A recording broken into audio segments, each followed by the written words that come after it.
નમસ્કાર, શો ટાઈમમાં આપનું સ્વાગત છે। ભાવનગરના પાનવાડી વિસ્તારમાં 2 વર્ષ પહેલા નજીવી બાબતે યુવાનની કરવામાં આવેલી હત્યાના કેસમાં મુખ્ય આરોપીને આજીવન કેદની સજા ફરમાવવામાં આવી છે, જ્યારે અન્ય 2 આરોપીને 3 વર્ષની કેદની સજા થઈ છે।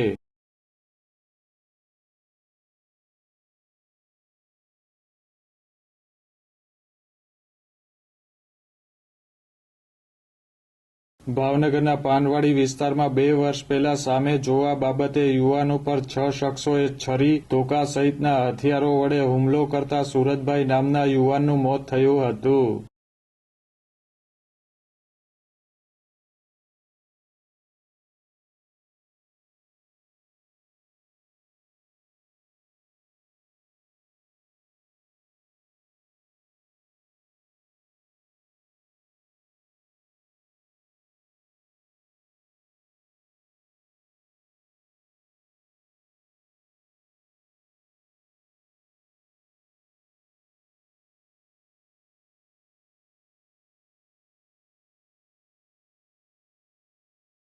આ બનાવ અંગેનો કેસ ભાવનગરના પ્રિન્સિપાલ ડિસ્ટ્રિક્ટ એન્ડ સેશન્સ જજની કોર્ટમાં ચાલી જતા સરકારી વકીલની દલીલો, આધાર પુરાવા ધ્યાને લઈ અદાલતે મુખ્ય આરોપી પાર્થ નટુભાઈ કાંબળને આજીવન કેદની સજા ફરમાવી છે।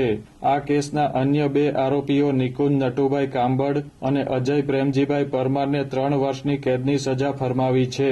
અન્ય આરોપીઓને અદાલતે શંકાનો લાભ આપી છોડી મૂકવા હુકમ કર્યો હતો।